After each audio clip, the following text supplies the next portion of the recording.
But what if the search is already happening? What if I find them in my room, right now? But here was his room. Nothing. No one. And no one had looked in. Even Natasha hadn't touched it. Lord! How could he have gone and left all the items in that hole? He rushed to the corner, thrust his hand behind the wallpaper, and started fishing the things out and cramming his pockets with them. There were 8 items in all, 2 little boxes containing earrings or similar. He didn't look closely, and 4 small Morocco leather cases. 1 chain was simply wrapped in newspaper, as was something else, a medal by the look of it. He stowed it all away in his various pockets, in his coat, and in the remaining right pocket of his trousers, making sure that nothing stuck out too much. He took the purse as well, while he was at it. Then he went out, this time leaving the door wide open. He walked at a fast, decisive clip, and though he felt utterly broken, he remained alert and aware. He feared pursuit. He feared that in just half an hour's time, a quarter of an hour's time, the instruction would be given to have him followed. He had to cover his tracks at all costs. I think there's a little bit of paranoia here, but deservedly so. He had to cover his tracks at all costs, before it was too late. And he had to do so while he could still call on at least some of his strength, at least some of his wits. But where should he go? This had been decided long before. Throw everything in the ditch, in the water, end of story. He'd made up his mind about it the previous night, while raving during those moments. He remembered them now. There is a magpie on my roof. When he kept trying to get up and go, quick, quick, get rid of it all. But getting rid of everything proved extremely difficult. Mango, do not attack a magpie. Mango!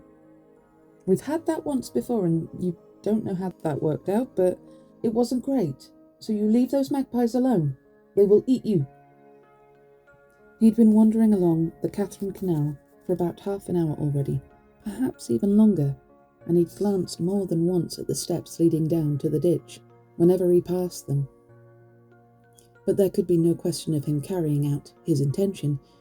Either there were rafts right by the steps, with washerwomen at work on them, or there were boats moored to the bank, and there were people everywhere. From anywhere on the embankments, from every side, people might see, might notice, the suspicious figure of a man purposely going down the steps, stopping, and throwing something in the water. And if the cases floated instead of sinking, you could count on it. Everyone would see. He was getting strange looks as it was from everyone he passed, as if they had no care in the world but him. Why is that? Or am I just imagining it, he wondered. Finally, the thought struck him. Wouldn't there never be a better idea? Fewer people, less chance of being noticed, easier in every way, and above all, far away from here. How astonishing that he could wander about for a whole half hour in anguish and alarm, and in such a dangerous place, and not think of this sooner. Higher. Away. And the only reason he'd wasted a whole half hour so senselessly was a decision taken while dreaming, while raving. He was becoming extraordinarily distracted and forgetful, and he knew it. And he judged other criminals about leaving clues and stuff like that. It's not so bloody easy when you've done it, is it? He had to get a move on. He made for the Never, along V Prospect. But on the way, another thought suddenly struck him. Why the Never? Why water? Wouldn't it be better to go somewhere far, far away, maybe even back to the islands again, and find some remote spot in the woods, under a bush, to bury all this, and perhaps mark a tree? And though he could feel that he was in no fit state to weigh everything up clearly and soberly at this moment, the plan seemed flawless. But he wasn't fated to make it to the islands either. Coming out onto a square from V Prospect, he suddenly spotted an entrance on his left to a courtyard, framed by completely blind walls. On the right, immediately after the gates, the unwhitewashed blind wall of the adjoining 4-storey house extended deep into the courtyard. On the left, parallel to this blind wall, and also just after the gates, a wooden fence stretched some 20 yards into the yard before veering abruptly to the left. This was a desolate cut-off spot, strewn with what looked like building materials. Further on, in the depths of the courtyard, from behind the fence, the corner of a low, sooty stone shed poked out, evidently part of some workshop or other, probably a carriage maker's or a locksmith's or some such trade. The whole yard was black with coal dust stretching almost to the gates. Just the place to dump everything and walk away, he suddenly thought, finding the yard deserted. He'd stepped inside and immediately spotted, very close to the gates, a gutter fixed to the fence, the usual arrangement in such courtyards, home to many factory hands, craftsmen, cabbies and the like. And above the gutter, right there on the fence, someone had scrawled the obligatory witticism in chalk, "No toiletering." Good, no one would suspect him for coming in and loitering there. Just chuck it all in a heap somewhere and leave. He looked around one more time and had already thrust a hand into his pocket when suddenly, right by the outer wall, between the gates and the gutter, which was separated by less than a yard, he noticed a big unhewn stone, weighing as much as 50 pounds and resting directly against the stone wall.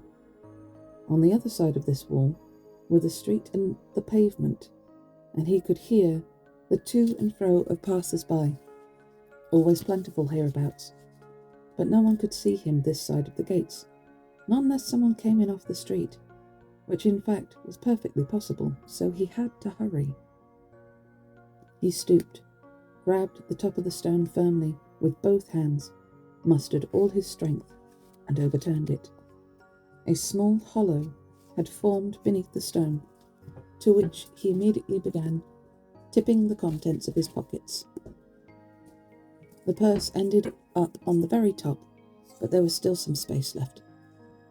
Then he grabbed the stone once more and turned it back over in one go. It rested snugly in its former position, if slightly raised. He raked up some earth and packed it in around the edges with his foot. No one would notice. He left the yard and made for the square. Once again, he was overwhelmed momentarily by powerful, almost unbearable joy, as before in the bureau. My tracks are covered. Who would ever think of looking under there? I expect that stone's been lying there since the house was built and will remain there just as long. And even if the things were found, who would suspect me? It's over. No evidence. And he burst out laughing. Yes, he remembered this laughter later. Nervous, shallow, inaudible laughter, and how long it had lasted. For as long as it took to cross the square. But when he set foot on K Boulevard, where he'd come across that girl 2 days before, his laughter suddenly ceased. Different thoughts crept into his mind.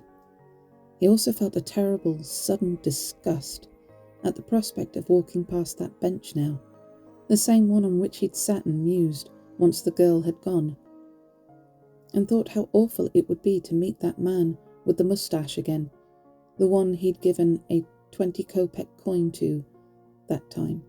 To hell with him! He walked along, looking around him in a distracted, spiteful way.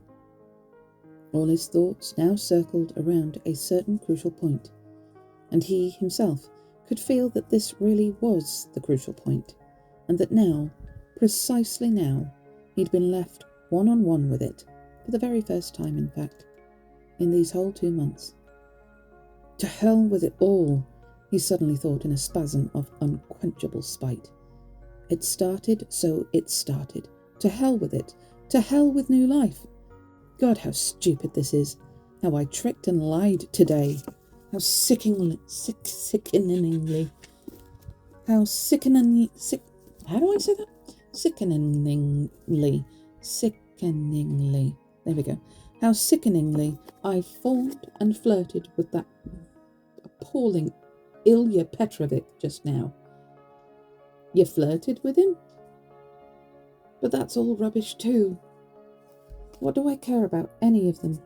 Or about my fawning and flirting? That's all neither here nor there. Fawning, sure.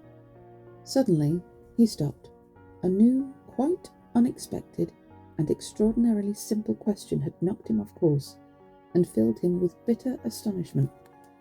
If this whole thing really was done consciously and not stupidly, if you really did have a definite fixed aim, then how is it you haven't taken one look inside the purse and don't even know what you've got?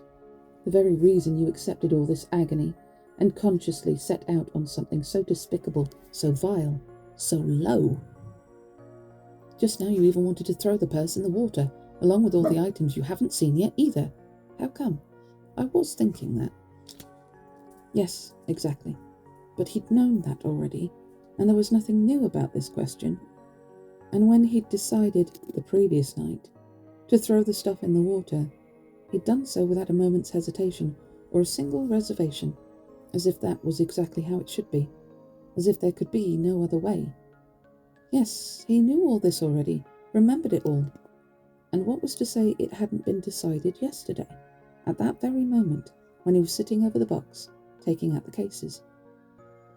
Exactly. It's because I'm so ill, he decided at last, suddenly. I've tormented myself, torn myself to pieces, and don't even know what I'm doing. Yesterday, the day before, all these days, one torment after another. I'll get better and I won't torment myself. And if I don't get any better? God, I'm just so sick of it all. He walked without stopping. He desperately wanted to distract himself, but he didn't know what to do, what to undertake. A new, overwhelming sensation was taking possession of him, growing stronger almost by the minute. Some sort of infinite, almost physical disgust, stubborn, spiteful, hate-filled, towards everything that surrounded him. Everyone he met disgusted him. Their faces, their gait, their gestures. Had anyone tried to talk to him, he'd probably have spat in his face or bitten him. He suddenly stopped when he came out on the embankment of the Little Never, on Vasilyevsky Island, by a bridge. This is where he lives. This is the house, he thought. Don't tell me I've come to Razumikin's again, just like then. Fascinating, though. Did I mean to come here, or was I just walking by? Makes no odds. I did say, a couple of days ago, that I'd drop in the day after that. So that's what I'll do. What's to stop me? He went up to the 5th floor. Razumikin was at home, in his own little cell. He was busy working, writing, and opened the door himself. They hadn't seen each other for 4 months or so. Razumikin was wearing a tattered dressing gown and shoes on bare feet. He was unkempt, unshaven, and unwashed. His face expressed surprise. "What's happened?" he cried, inspecting his friend from top to toe. Then he fell silent and whistled. "That bad, eh? Just look at you. I feel positively underdressed," he added, staring at Raskolnikov's rags. "But sit down, for heaven's sake, you look exhausted." And when Raskolnikov collapsed on the Turkish oilcloth-covered couch, which was even shabbier than his own, Razumikin suddenly saw that his guest was sick. "You're seriously ill, do you know that?" he started, feeling his pulse. Raskolnikov tore his hand away. "Don't," he said. "I've come... Here's what. I've no teaching at all. I was going to, though actually I don't need any." "Know what? You're raving," remarked Razumikin, observing him closely. "No, I'm not," said Raskolnikov, getting up from the couch. While climbing the stairs, it hadn't occurred to him that he would, of course, end up face to face with Razumikin. But now, in a flash, he had seen for himself that the very last thing he felt like doing at this moment was to come face to face with anyone at all in the whole world. He was turning yellow with bile. He'd all but choked with self-loathing the second he crossed Razumikin's threshold. "See you," he suddenly said, and made for the door. "Wait there, you mad dog." "Don't," the other repeated, tearing his hand away again. "So why the hell did you come in the first place? Are you off your head? I mean, it's almost insulting." "I won't let you off so easily." "All right. I came to you because I didn't know anyone else who could help me start. Because you're kinder than all of them. I mean cleverer. And you talk sense. But now I see that I don't need a thing, not a thing. Do you hear? No one's favours, no one's concerns. Me, on my own, that'll do. Just leave me in peace." "Now wait a minute, you chimney sweep."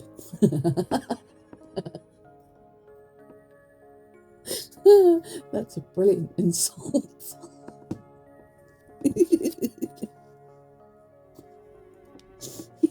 Chimney sweep, I fucking love it. "Now wait a minute, you chimney sweep. You're insane. You can do as you like for all I care. You see, I'm not giving any lessons either, and so what? There's this bookseller at the flea market, Cherubimov by name, who is a lesson in himself. I wouldn't swap him for 5 merchant students. You should see the sort of books he puts out." "Oi!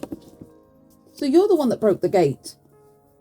You leave it alone. You're not going that way." Who the hell was I? I think I might be off my head too. "You should see the sort of books he puts out. Tomes on natural science and what have you.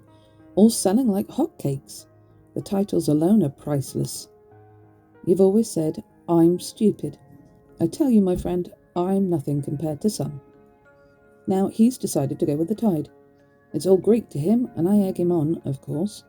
Look, here's 2 and a bit printed sheets of German text. Low-grade quackery, if you ask me. And here's the topic in a nutshell. Is a woman a human being, or isn't she? Oh, wow. What? No prizes for guessing. It's solemnly proven that she is. Cherubimov wants it for the debate on the woman question, and I'm translating it. He'll stretch 2.5 printed sheets to 6. We'll think up some pompous title over half a page and flog it for half a ruble. All in a day's work. I'm paid 6 rubles a sheet, so I'll get 15 for the lot. And I took 6 in advance. Once that's done, we'll start translating something on whales. Then there's some ultra-tedious tittle-tattle we've marked up on the second part of the Confessions. We'll translate that too. Someone's told Cherubimov that Rousseau was the Radishchev of Geneva. I didn't tell him otherwise, of course. He can think what he likes. So, fancy translating the second sheet of Are Women Human? Fuckers. If so, take the text now. Take some pens and paper. I get given it all anyway. And take 3 rubles. My advance was for the whole translation, the first and the second sheet combined. So your share is 3 rubles. Finish the thing, and you'll get 3 more. By the way, please don't think I'm doing you a favour. I'd already worked out what you could do for me the moment you walked in. For one thing, my spelling's poor, and for another, my German's diabolical. I'm making up more and more as I go along, and my only consolation is that it comes out better this way. Who knows, though? Perhaps it comes out worse. Well, what do you say?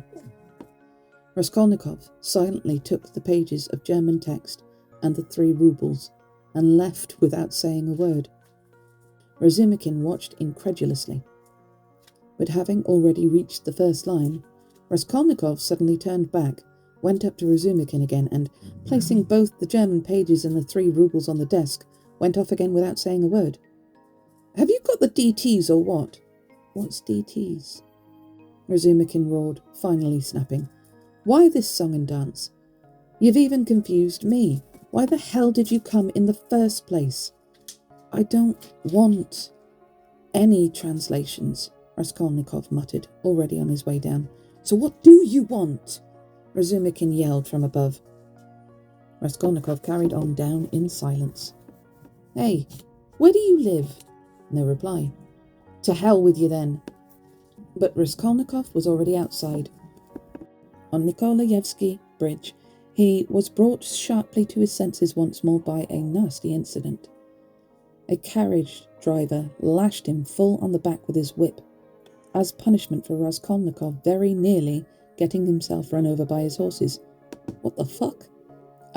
Despite the driver shouting at him 3 or 4 times, well, still not great to be whipped, what the hell? The lash so enraged Raskolnikov that after jumping aside towards the railings, for some reason he'd been walking straight down the middle of the bridge, in the thick of traffic, he began furiously grinding and gnashing his teeth. All around, needless to say, people laughed. "Had it coming, con man. You know the score, makes out he's drunk and gets himself run over, and you're the one responsible. That's their game. Dear man, that's their game." So crash for cash isn't a new thing then? But at that moment, as he stood by the railings and continued to stare blankly and spitefully at the now distant carriage rubbing his back, he suddenly felt someone press money into his hand. He looked around.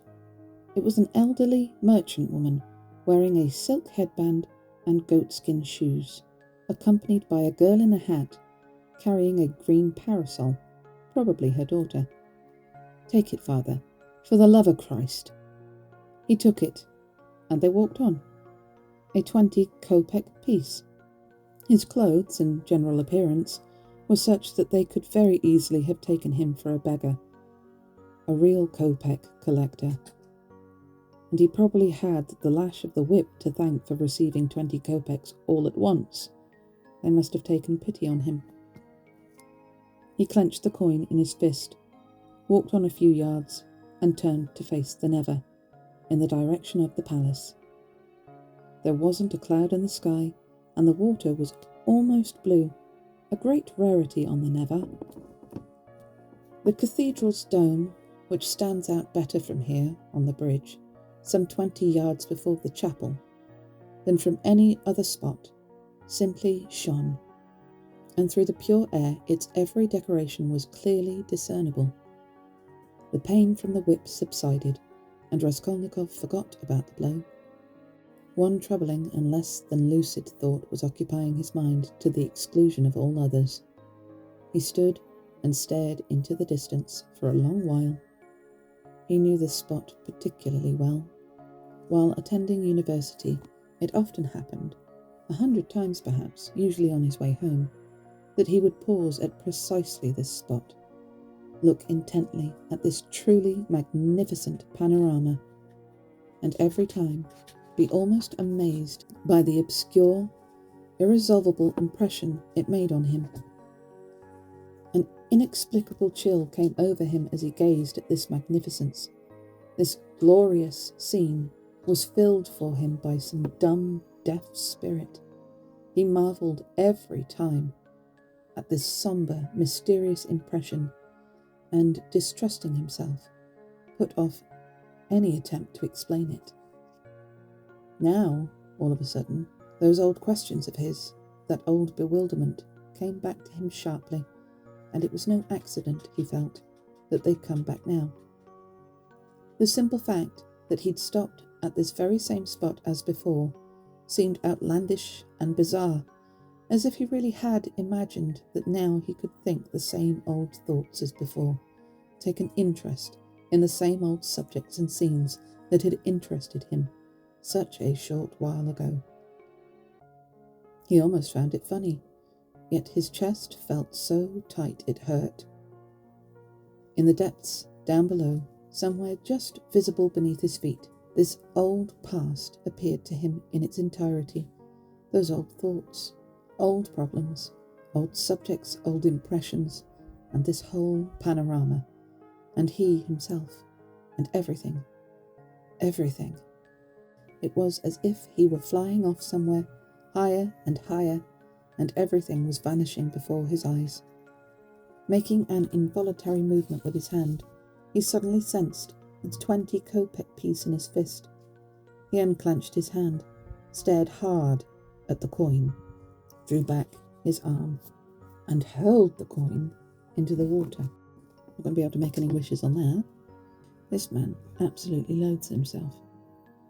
Then he turned round and set off home. It felt as if he'd taken a pair of scissors and cut himself off from everyone and everything then and there. It was nearly evening when he reached his room, and so his motivation for doing what he did was money, and now he's just throwing money away. He really does loathe himself. For good reason. It was nearly evening when he reached his room, so he must have been walking for about 6 hours all told. Where he walked, how he got back, he remembered none of it. Undressing and quivering all over, like a horse ridden into the ground, he lay down on the couch, drew his great coat over himself, and oblivion immediately followed.